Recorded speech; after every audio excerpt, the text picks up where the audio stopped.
Hello students, how are you? My name is Mridula Khatri and I am here to teach you a very interesting subject science. Okay student, तो मैं आप लोगों को यहाँ पढ़ाने वाली हूँ 10th क्लास की साइंस। वैसे साइंस क्या है?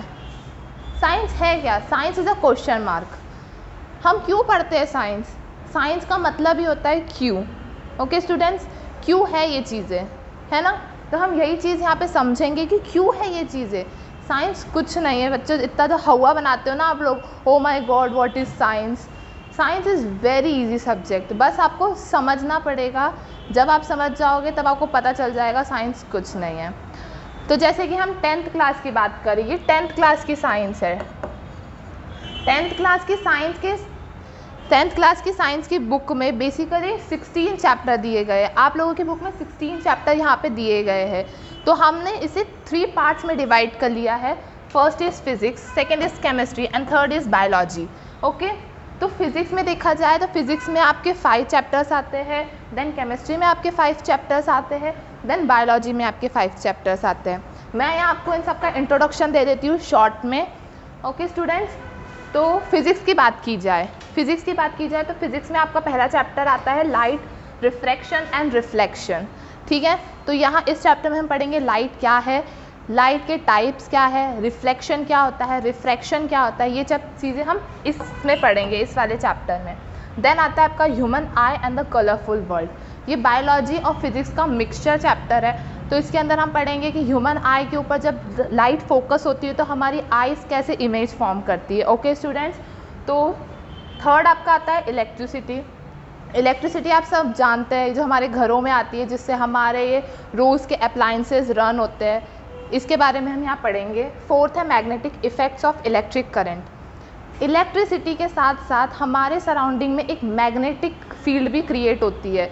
ओके, तो वो कैसे होती है, इलेक्ट्रिसिटी होने के साथ साथ मैग्नेटिक फील्ड कैसे जनरेट होती है, ये हम पढ़ेंगे इस चैप्टर में। एंड देन लास्ट आता है आपका सोर्सेज ऑफ एनर्जी।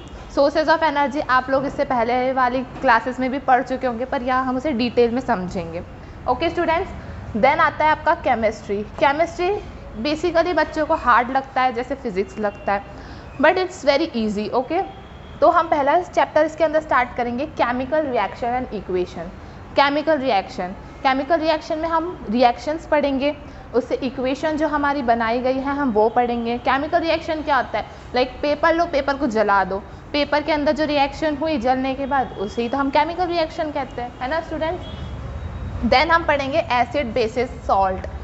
एसिड्स पढ़ेंगे, यहाँ पे कितने टाइप्स के एसिड होते हैं। बेसिस पढ़ेंगे, कौन कौन से बेसिस है, एंड सॉल्ट के बारे में हम यहाँ थोड़ा डिस्कशन करेंगे। ओके स्टूडेंट्स, थर्ड हम पढ़ेंगे carbon and its compound.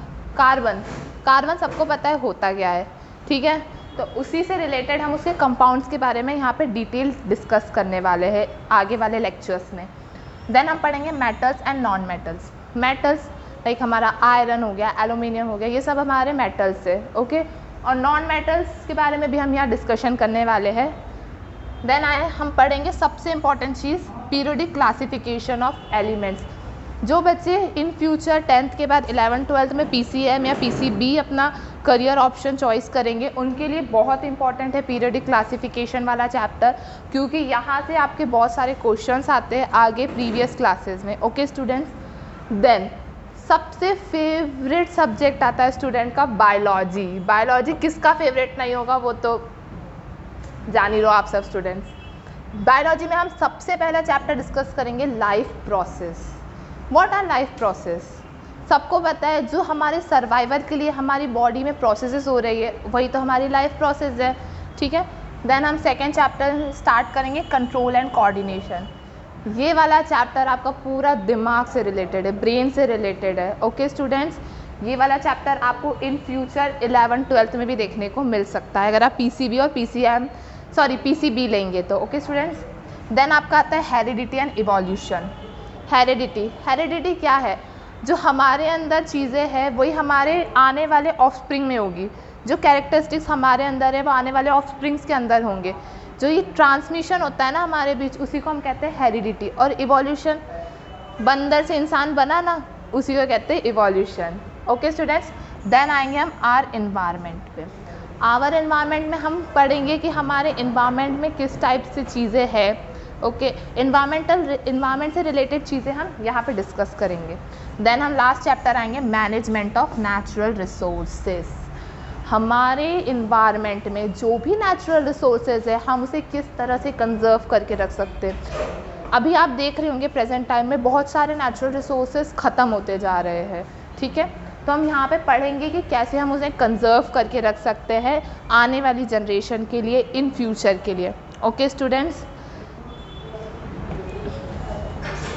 Then students, मैं आप लोगों को यहाँ पे ज़्यादा कुछ नहीं बताने वाली हूँ। मैं आप लोगों को यहाँ पे सिर्फ और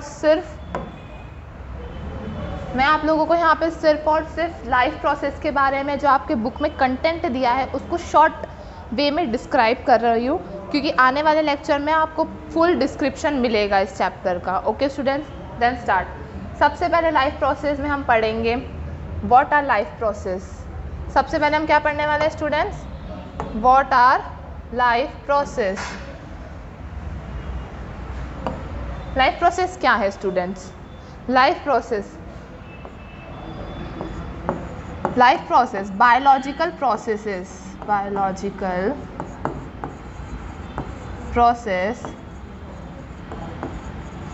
which are important for the survival of a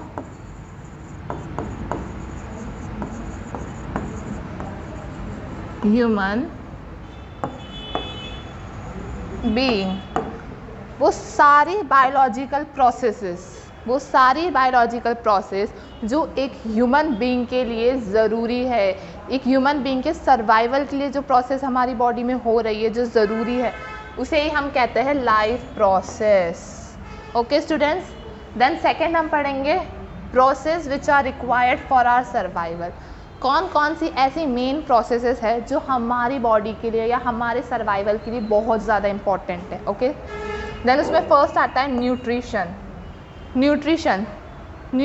क्यों ज़रूरी है हमारी बॉडी में? बच्चों, अगर हमारी बॉडी में न्यूट्रिशन नहीं होगा तो हमारी बॉडी में एनर्जी नहीं बनेगी तो हमारे सर्वाइव कैसे करेंगे हम? इन फ्यूचर हम सर्वाइव कैसे कर पाएंगे जब हमारी बॉडी में कोई वर्क करने के लिए एनर्जी ही नहीं है? तो उस एनर्जी के लिए हमें सबसे पहले ज़रूरत होती है न्यूट्रिशन की। देन आता है हमारा रेस्पायरेशन। ह्यूमन बीइंग के लिए O2 कितना ज़रूरी है? O2 नहीं होगा तो हम रेस्पायर नहीं कर पाएंगे।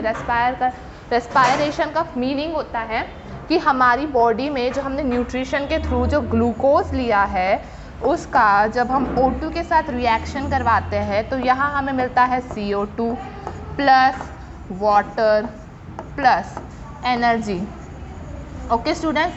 तो जो एनर्जी हमें यहाँ मिलेगी, न्यूट्रिशन लिया हमने, न्यूट्रिशन लेने के बाद हमारी बॉडी में खाना स्टोर हो गया, फूड स्टोर हो गया as a form of glucose. Okay. तो अब उस ग्लूकोज को हमारी बॉडी में तोड़ना है। ग्लूकोज नहीं तोड़ेंगे तो हमें क्या नहीं मिलेगा? एनर्जी नहीं मिलेगी तो हमारी बॉडी के फंक्शन कैसे चलेंगे स्टूडेंट्स, है ना? तो उसके लिए रेस्पायरेशन। देन आता है हमारा ट्रांसपोर्टेशन क्यों ज़रूरी है बच्चों? हमारी बॉडी में मान लीजिए कहीं पे ग्लूकोज टूट रहा है, वो ग्लूकोज टूटा, एनर्जी रिलीज़ हुई। ओके। देन एनर्जी तो हमने यूज़ कर ली है, लेकिन जो हमारी बॉडी में जो हमारे लिए हमें इम्पॉर्टेंट चीज़ें हैं जो हमारी फुल बॉडी को रिक्वायर्ड है उसे सर्कुलेट करना पड़ेगा, हमारी फुल बॉडी में पहुंचाना पड़ेगा। वो चीज़ सारी प्रोसेस होती है ट्रांसपोर्टेशन में। तो हम यहाँ पढ़ेंगे ट्रांसपोर्टेशन कितने टाइप्स के होते हैं, कैसे कैसे ट्रांसपोर्ट होते हैं, ह्यूमन बीइंग में किस टाइप का ट्रांसपोर्टेशन होता है, प्लांट्स में किस टाइप का ट्रांसपोर्टेशन होता है। And the last is excretion. जो भैया ये सब सामान बना है, ये जो चीज़ें बनी हैं हमारी बॉडी में, इसे रिमूव भी तो करना है हमारी बॉडी में, हम इसे स्टोर तो नहीं कर सकते। तो ये हमारी बॉडी में एक्सक्रीशन प्रोसेस होती है। एक्सक्रीशन प्रोसेस में मेनली H2O बाहर निकलता है, वाटर। यूरिनेशन होता है, यूरिनेशन एक्सक्रीशन में ही आता है ना। देन इतनी चीज़ें तो आपकी दी गई है बच्चों NCERT की बुक में, ठीक है। NCERT की बुक में आपको इतना कंटेंट दिया है, लेकिन यहाँ पे मैं आप लोगों को कुछ एक्स्ट्रा भी पढ़ाने वाली हूँ, like reproduction, sensitivity, growth and metabolism. ये सारे हमारे एप्लीकेशंस हैं जो आप लोगों को पता होना बहुत ज़रूरी है। हम ये चीज़ें कर लेते हैं लेकिन हमें उसके एप्लीकेशंस नहीं पता होते, तो एप्लीकेशन हम यहाँ पढ़ेंगे स्टूडेंट्स। ओके। तो अगर आप स्टूडेंट्स इस चीज़ में, अगर इस टॉपिक में आपको कोई भी प्रॉब्लम है तो आप कमेंट बॉक्स में बता सकते हैं हमें। सो इससे रिलेटेड लेक्चर मैं आप लोगों के लिए नेक्स्ट टाइम लेके आ रही हूँ और उसी में हम इसी को डिटेल में स्टडी करने वाले लाइफ प्रोसेसेस को। So thank you students, stay happy, stay safe, bye.